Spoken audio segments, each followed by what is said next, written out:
Hey, everybody. Thank you for joining us for today's episode of Certainty Talks. On the show, we talk about the system that we use to get clarity on our goals, certainty that we have the tools to reach them, and wealthy on our terms by rigging the game in our favor.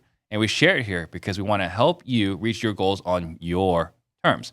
You've been told to scale, buy all these different products from every each way, often from good meaning people.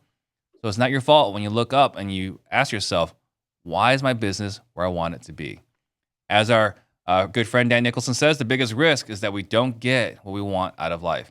Got my good friend and business partner in the Whale Club, Mr. Paul Sparks himself, not only a successful real estate investor, but also a certified certainty advisor. And guys, if you get value out of this show, please share this episode right now. Hit that subscribe button. That way we can help more people become wealthy on their terms. The title for today's show is Start with Why is Wrong. I think Paul is poking some bears here, so we'll see how this episode goes. But before we do that, 6-word updates. What do you got, Paul? Yes, I am poking some bears. And it was funny because when I sent this title and it was like, hey, here's what I want to talk about this week, you were like, wait a second, what is this? Not sure what this. I'm like, no, trust me, I have an angle that I want to talk about here. And it's just something that I learned. And really my 6-word update today is today's concept completely rewired my brain. And I'm going to talk about why I don't think that start with why is always correct. There you go. For myself, my 6-word update. Don't forget to microstep. So, at our last episode, I was talking to Paul about a couple different avenues for our sales training organization. I have my accountability call. It's every fourth Wednesday of every month. It's my best friend, actually, from 7th grade, who's exited his company for a significant sum of money. And I share with him my thoughts. Here's what I'm thinking. And he started asking me a bunch of questions. And I was like, I don't have answers to these questions. And he says, well, if you're trying to exit, you need to answer to these questions. So incredibly grateful. I've got him in my corner. I got a couple of colleagues, friends that you and I also share mutually that have also exited their organization. So it's really wonderful to have multiple people that can give guidance on how to do this the right way. But before we do all that, let's maybe collect some information, maybe analyze it. This whole case thing, maybe a little microstepping here and there. So it's just funny, like how often we just violate all these things. So anyway, titles for today's show: Start with Why is Wrong. Now, Paul's gonna have to really justify himself, right? Because Start with Why is the number 2 video on TED Talks. I repeatedly in my sales training tell people, go watch that TED Talk. It's the best video ever. And Paul's over here saying it's wrong. Sorry, Paul. Paul's in your court. Well, so yeah, I mean, let's just say this. If you are someone who maybe doesn't have perfect clarity on your why, this show is for you, right? And I'm going to give you my thoughts on why I don't think that. Let me reframe. First of all, start with why is wrong is going to be a much better title than like start with why is wrong and right. It depends, I think, is really what I want to get at here. So it's certainly right in some cases. I got it right here. I've read this book. I was looking back through all my notes. When I read a book, I mark it up, I highlight it, and I can't help but notice when I read this book that it's talking a lot about giving examples like Bill Gates and Apple and all of these different large organizations. And so I think I just want to start off by saying context is important, right? Let's talk about the difference between somebody like Bill Gates or the company Apple versus an entrepreneur from years, let's say 0 to 5 or 0 to 7. I think a lot of the people that listen to this show fall in that range. Certainly we have people that are very experienced that listen to this. They've been doing this for decades. But I want to make an argument that start with why for the younger entrepreneur. I would consider myself definitely in that bucket. I've only been doing this full time really for about 3 years or so. And this idea of start with why, again, it's right in some contexts, but we need to be careful applying this with super broad strokes across everything. What we have a tendency to do in our culture is take these platitudes like start with why, or, you got to finish everything you started, or insert all the like phrases and things that we just hear. Mm-hmm. And it's just not, let's just agree that first of all, this isn't true in every situation for every single Yeah, person. it's not true. It's not applicable 100% of the time. Yeah. Right. But we treat these, we take these statements and we accept them as universal truths. And then we're not necessarily questioning them enough times. So before you continue, we had this great fortune when Dan Nicholson was speaking at Collective Genius. We had a conversation. It was me, you, Dan, Brian Snyder, Mark Delatorre. And I remember in that conversation how Dan brought up asking someone their why for a lot of people is a very anxiety-inducing question. Yeah. And so when I say start with why, and you feel all this shame and guilt because you don't know what your why is, how do you start with why? Yeah. That's really what the problem is today, right? The problem is that we approach this as if there's, first of all, you couldn't be more right. There's so much anxiety around that question. What's your why? Mm-hmm. You get people that it's like they're so smart and holy because maybe they figured that out, and they ask you as if you're supposed to know that. I'm 33 years old. Let's just say like I had an amazingly healthy life and I lived to be 100 years old. Mm-hmm. I'm in my first third, right? You're in your first half. And my point is 44%. First 44%, 44%. not half. There you go. Right. 44%. Exactly. So my point is maybe let's give ourselves a little bit of grace that you may not know exactly what your true ultimate life's purpose is. When I think of what's your why, I think of like, what's your purpose?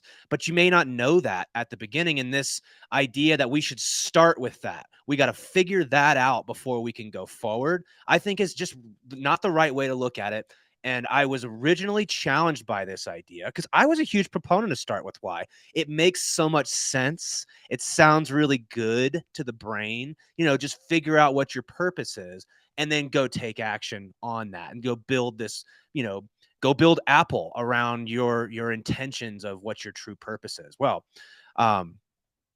that may be the way that someone who's done the reps has been able to figure out what their purpose is. But we're going to introduce a framework that we learned from Dan's mentor, actually the guy that worked with Bill Gates in the 2000s. His name was Randy Massengale. This guy was the senior advisor to Bill Gates. He was an advisor to multiple Fortune 500 company CEOs, and he got to work directly with these guys.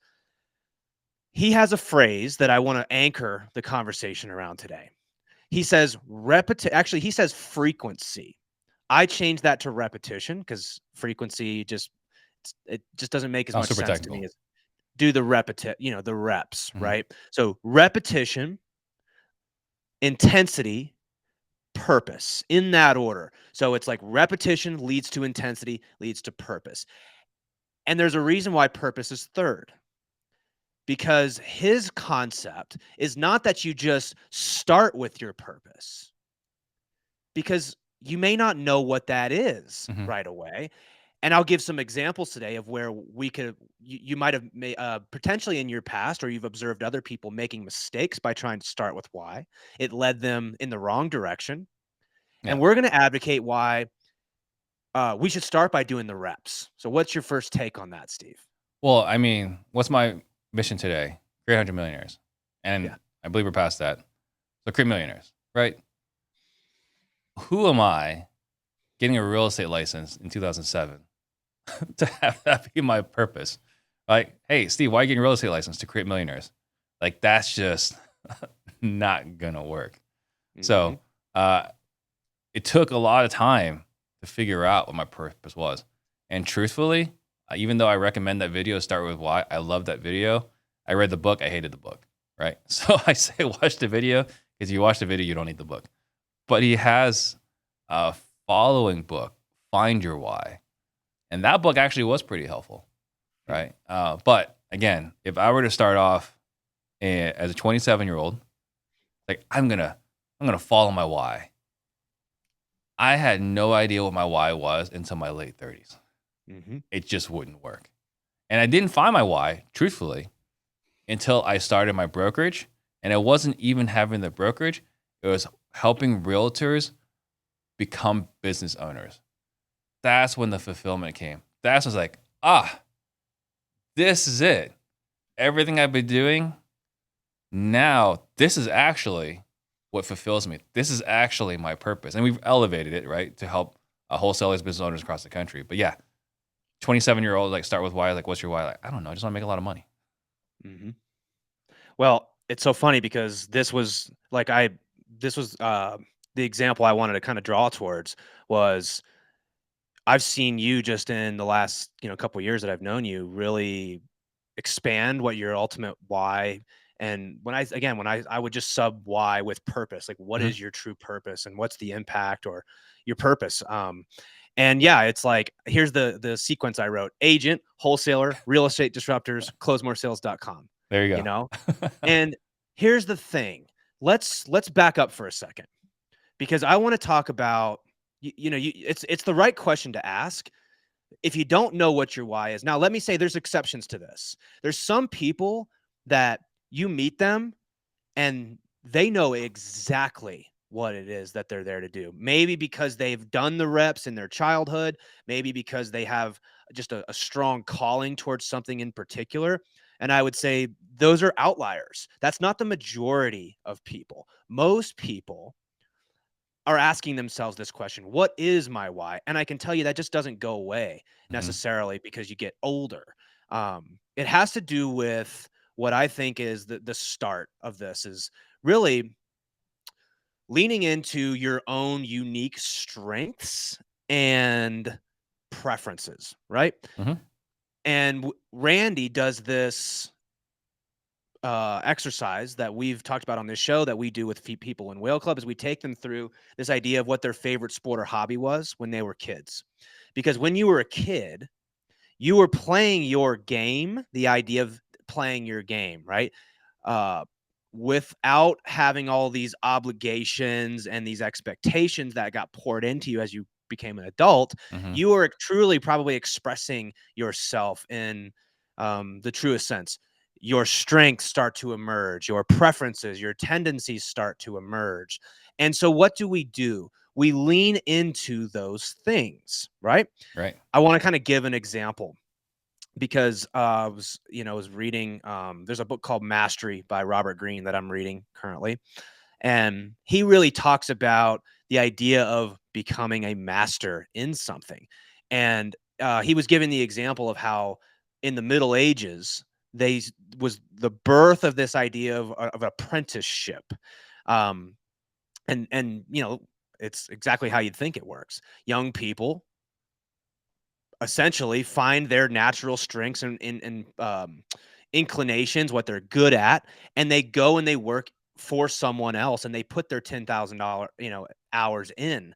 This is between the ages of 12 and 17, right? This is information I'm getting out of this book that he's Mhm. talking about. They sign a contract essentially to commit for 7 years to this one particular thing to do the reps. Now, I think that needs a little bit of refinement because we'll talk about that in a second, but the idea is they go through this apprenticeship, they become very skilled, they put their 10,000 hours in, they have some tests to demonstrate their mastery, and then they become a journeyman and they can go do this wherever they want. They serve under someone. So they do the reps and that leads them to their purpose ultimately, which is, to become an expert in their field.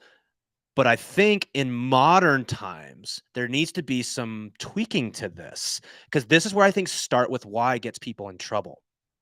Yeah. You ever known somebody, you're looking at them, that committed early on to something.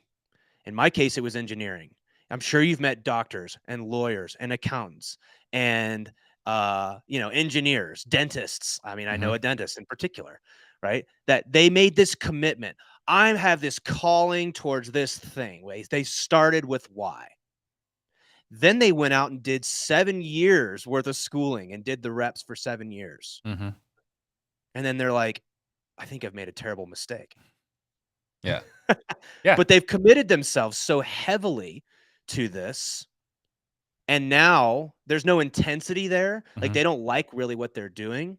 but they're just doing it because they, at one point in time when they were 17 years old, decided I'm going to be a dentist. That is my true calling and purpose before they'd even done the reps to see what it means to be a dentist. Yeah, I have a friend. I can't remember the exact name of the podcast, but it's all about quitting. It's all about quitting your career.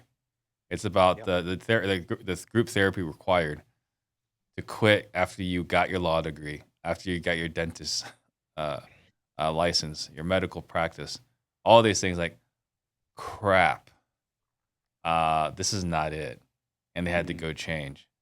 So yeah, there's looking at you, looking at me. I mean, I had so many people like, Steve, why would you get a master's degree in electrical engineering and not do electrical engineering? Yeah. Well, because the reps didn't lead to the intensity. Yeah. Right. And because we had the order backwards. And also the thing is you got to pick a shoulder and attack at a certain point. So I want to explore all of these kind of nuances to this today. I'm really excited about this topic because, again, I don't disagree with start with why. I'm not saying that that's wrong. I'm just saying it's not right in every case. If you are someone that is new to entrepreneurship, I can almost guarantee you don't know what you're good at yet. You don't know what you like. You probably don't know where your biggest impact is going to lie because you've never done the reps before. You may actually hate entrepreneurship. You might find that it's exactly what you wanted to do, but you're in the wrong field. You need to move like Steve did, more from, real estate to real estate sales training to now, like you do the reps and it starts leading you to this action. And so let's talk about what that means to, first of all, do the reps. And I want to run down this thread of like our path. We were professionals in our domains, engineers, but there's dentists, there's lawyers, and things like this. There's a book that was written by a guy named David Epstein called Range. Okay. Range describes this idea of having a lot of experiences in life, having a lot of different perspectives on things. We tend to think that the person who goes really deep in one subject is has more information. What this guy basically says is that actually the broader amount of experience and that you have gives you a better chance at solving complex problems in life. It gives you a better chance at really understanding what your unique imprint is on the world. And I'm here to say it's okay to try a bunch of stuff. It's okay to use what our coach, he's my personal coach. He's a mentor to what we do in Whale Club, Dr. Jeff Spencer. He uses a phrase called soft offense. And so, like, we might think that going to school and getting an engineering degree, spending 4 years doing that, or becoming a doctor and spending 7 years is this massive waste of time. And I'm here to say it's not. You're okay to change your mind, and it's okay to go out and do the reps and see where these things lead. What's your take on all that? Well, I mean, when I had everyone else saying like you're crazy for quitting, again, I was saying earlier, my accountability partner, my best friend, he was the only one. I was like, hey, Steve, like go do it, because he also got his master's in electrical engineering.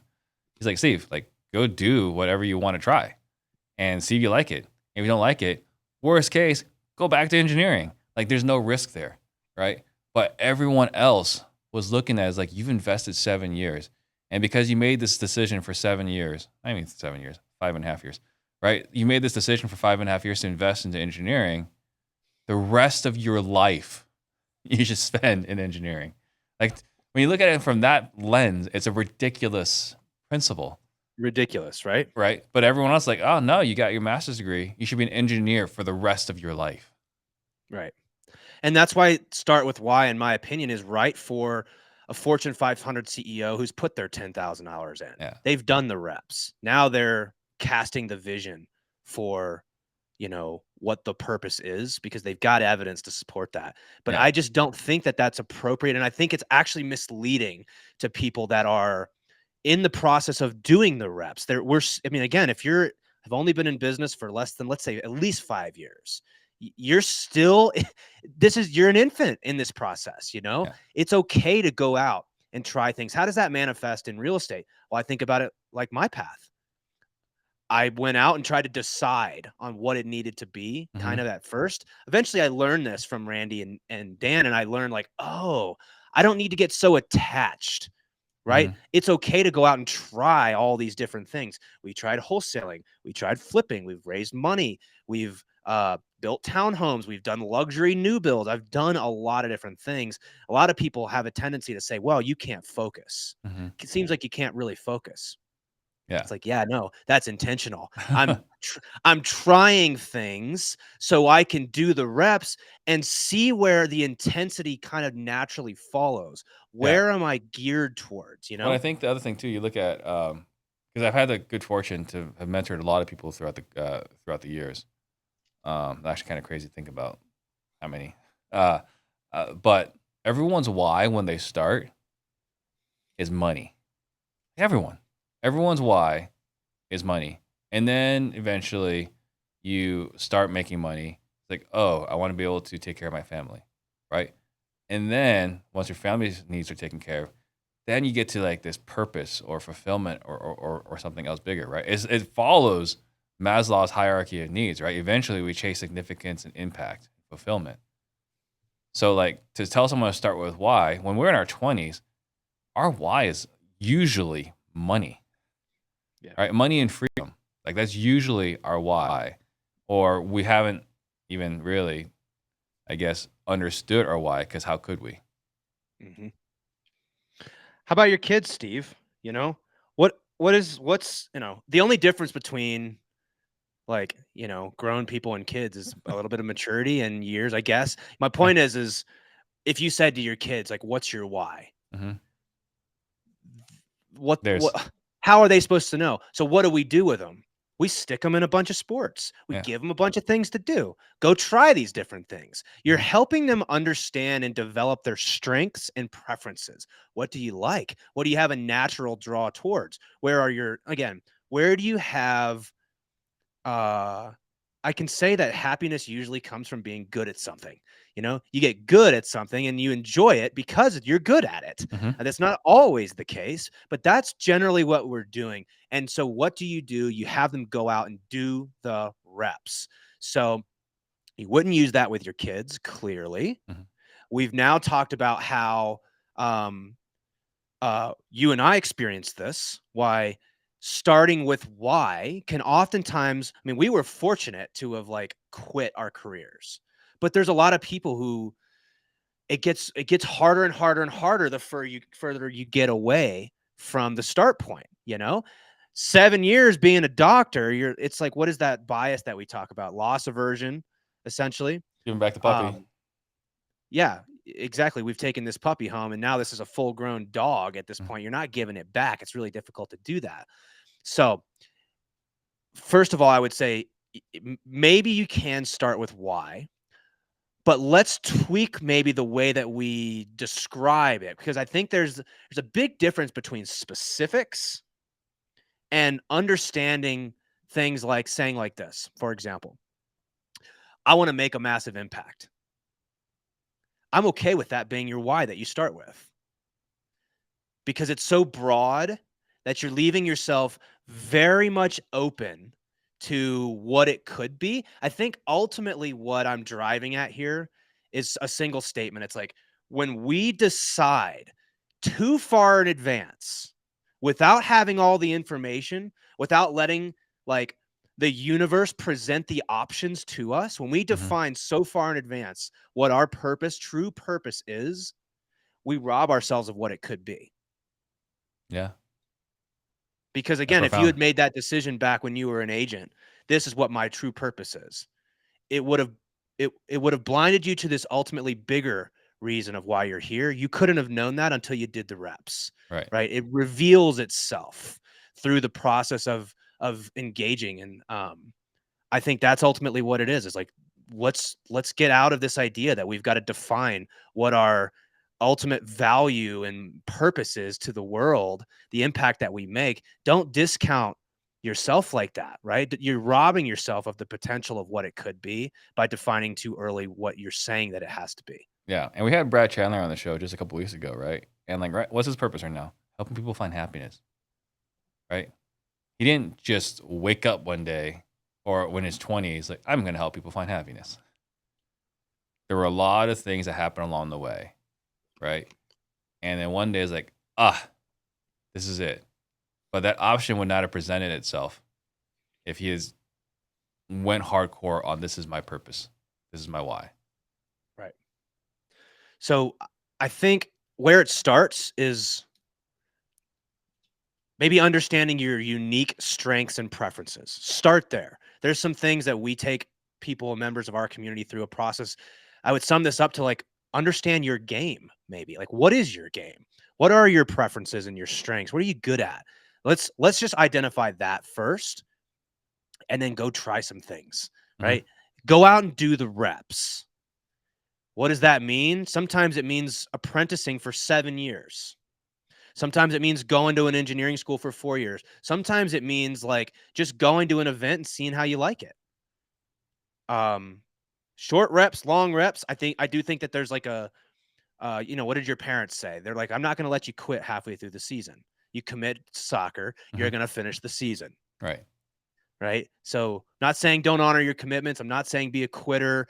You like, this is all nuanced. There's Mhm. nuances to all of this. I'm just advocating for let's not try to define too far in advance what our true value and purpose is. Go out and try some stuff, because what that's going to lead to is an intensity. You're going to know, you're going to get a sense when you strike a chord. Um, I got that first sense for me when I did my first pop top. Mhm. What it was for me is I spent all this time in wholesaling and again trying to figure out how to get this mousetrap like working correctly with all of the outbound and the inbound leads coming in and who's taking it and how we nurturing these sales and how we getting them sold on the other side.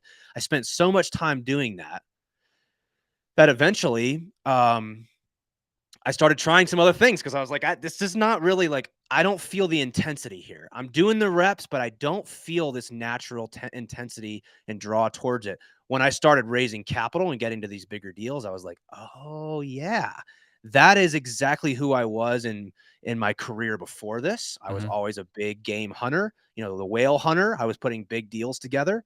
And that's how I played sports when I was a kid. I was always the one that wanted to take the last shot. I wanted the ball in my hand. Um, and I started noticing that business can have a lot. You can just learn a lot by your strengths and preferences and start playing to design it around that. And you'll notice you get a lot of intensity from that. Yeah. So you're basically is the suggestion then is go out there, go do things, take action, not massive action, but like multiple different actions. And as you do, what you may find your calling, you may find something like, oh, like this does it for me. This excites me. This is in alignment with something I like to do. Is that the suggestion here? Yeah, in a way. Um, It is the idea of soft offense, Jeff says that so well. Go out and start pressing on. Like we've talked about the Jenga, Hmm. game. You'd be a really bad Jenga player if you just decided that's my block right there and you just mashed it. Well, that might work sometimes, but Hmm. I don't think that's the best way to approach this. I think the right way is to go and tap on some blocks, see which one's loose, find the one that gives and pull that one. That's the same thing we're advocating for here. If you're Yeah. new in real estate, or maybe you've been building a business for 3 years or 5 years, first of all, uh, has that led to an intensity for you? Have you noticed that this is you playing your game? Right. Can you notice a natural draw towards your strengths? Or are you feeling resistance? It's as simple as, Dr. Jeff uses this tool with me. We play red light, yellow light, green light. You know, is this a green light? Like, this is a straight go. This feels right. It feels natural. I feel good at it. I feel like I want to continue to lean into this. That's a green light. Yellow light is there's reason for pause. It's going okay. We don't need to stop, but like I'm feeling some resistance here. Of course, red light is just stop doing those things. Hmm. That block's not loose. It's not coming. Just move on. Yeah. So this is kind of like if you're looking at maybe wholesaling or flipping or being a hard money lender or being a realtor or self storage or apartments. Like, just see which one when you're trying is like, okay, this is something I have passion about. This is something that I will think about this even on the weekends when I'm supposed to be relaxing, right? Like you find yourself like your brain, the energy in your body keeps going in that direction. This is how you start finding your purpose. Yeah. And what you're going to say to yourself is, yeah, but I've been building this business and I don't want to just stop. I can't just stop doing this. Well, I mentioned this idea of range because, first of all, let's not look at the experience as if it was a waste of time. You learned a lot about yourself. You got closer to playing your game. That was the whole point, right? Of playing Jenga is to Mhm. feel it out. Where we get ourselves into trouble is where we commit to these things for really long stretches of time, even though it's a yellow light, um, and we don't explore other options. It's back to the barbell, right? Mhm. Reliability and kind of exploring on one side. So all these things really do weave together. But my point is, it's not a loss to have done something and learned and realize that that's not your natural tendencies, but to have gained experience. Range is a very valuable thing for business owners. And if you're continuing to get sharper and closer and you're starting to notice where you have intensity, you're on the right track. You're getting closer and closer to your true purpose and why. Now, I want to just again provide some context here. We're talking almost about two different things when we say this, right? What your true purpose and calling is versus setting the why for a business venture. So let's say you commit to a lane. You're like, hey, we're going to try some things. So we're going to try wholesaling. I don't disagree that you should have a why for your business that you can communicate to your team. He's right about that. Mhm. What we were trying to say in the beginning is this broad stroke blanket application of this phrase that's just going to get you into trouble. You should start with why. If you've committed to a lane and you're going to make a decision, we're going to start this business and I'm going to hire some people. Let's get clear on why we're doing this. I agree Right. with that. But let's also not limit the potential of who we really are and can be because we're trying to define our personal whys by defining too far in advance our contribution and what it needs to be. I wrote this phrase. Let me just read this. I said, in a world of infinite combinations of value and perspective, that's what we have now. Mhm. It's not just carpenters like apprentices in the Middle Ages, It's so nuanced. Like I saw a post Alex Hermosi said about Joe Rogan is into aliens and all these, three or four different things. And like that's what makes him so unique and so interesting is the combination of all of these different fields and unique things, UFOs and space and health and UFC and insert all the politics and all the stuff that he talks about. Mhm. It's so uniquely him. And Right. my point is in this world of infinite combinations of value and perspective, being free to pursue the reps, giving yourself permission to have a range of experiences and possibilities and trying things, not getting so locked down into, I got to know my purpose and in order for me to bring value. It's just like I don't agree with that. By doing the reps, it's going to lead to the intensity and you're going to find your unique and exceptional value to the world by doing that. That's the way to do it. It's not by defining this cookie cutter thing in advance and then just barreling through and never being willing to change your mind or probing and using it as an experiment. Think that's what we're advocating for here. Mhm. Don't define too far in advance what it needs to be. Be willing to try some stuff.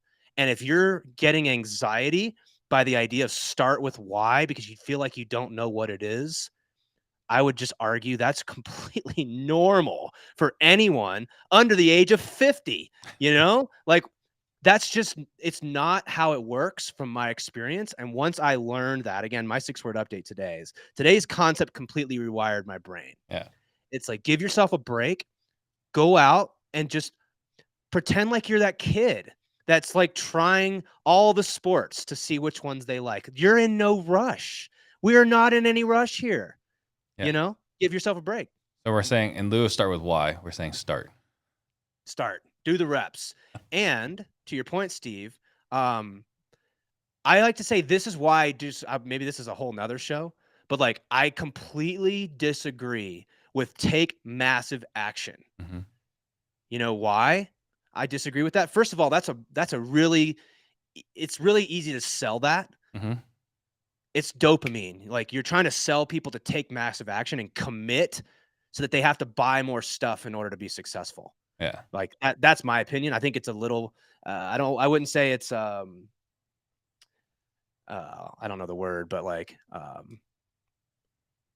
it's not meant to be a bad thing. I think that most people don't mean it as a broad stroke, but they apply it as a broad stroke. My Yeah. point is I would prefer to take small, imperfect action like soft offense. Think Mm-hmm. of Jenga. You're looking at this board, these blocks, you don't know which one is loose. Does it make sense to take massive action and start mashing at blocks? Absolutely not. You're going to knock the whole thing over. That's a terrible way to play Jenga, even though it might work sometimes. Yeah. But I think if you look at the reason why I like start take massive action, even though I don't generally prescribe it for all situations, the reason why I like it is because 95% of the population will take no action. Sure. So massive action for them might be like small action for us. Like, I mean, Dan has said this right in at conferences. Like, I don't need to tell a room full of entrepreneurs to take more risk. Like it's just not necessary. They're taking risks. Yeah. I need to tell a room of entrepreneurs like, hey, take calculated risks, right? So I think take massive action is good for 95% of the population, but for a quick start like you and me, you don't need to tell us to take massive action. What you need to tell us is like, hey, exercise a little bit of restraint there, buddy. Like just don't put everything on black. Yeah. Well, it just goes back to the idea that humans are biased. Like we're not perfect and we make mistakes. We have this, side of our brain that is emotional. It's the emotional side of our brain. And so that's why that phrase works really well. It's also back to the whole it's not right or it's not black or white. That phrase is true. It's also not true. Right. There's one thing I love about the way Robert Greene writes because he has his laws or his, framework or whatever. And then he has right at the end of that same chapter, the reverse.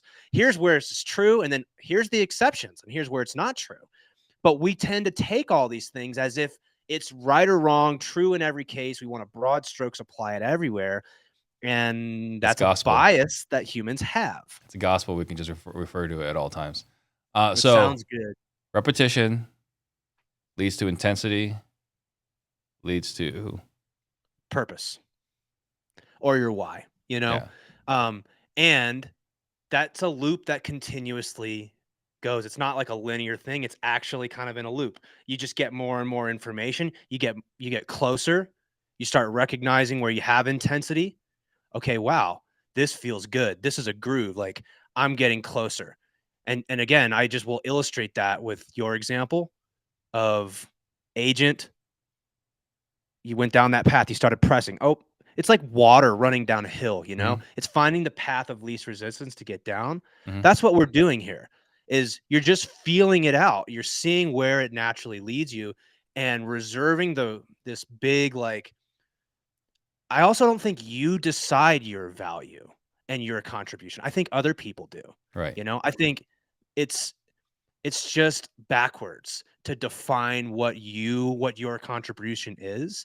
The world's going to define that for you, right? It's going to reveal itself through your life's work. And you should be pursuing that. The Japanese have a phrase called ikigai, right? It's like your life's purpose. Mm-hmm. They figured that out not by deciding it up front, but by doing the reps.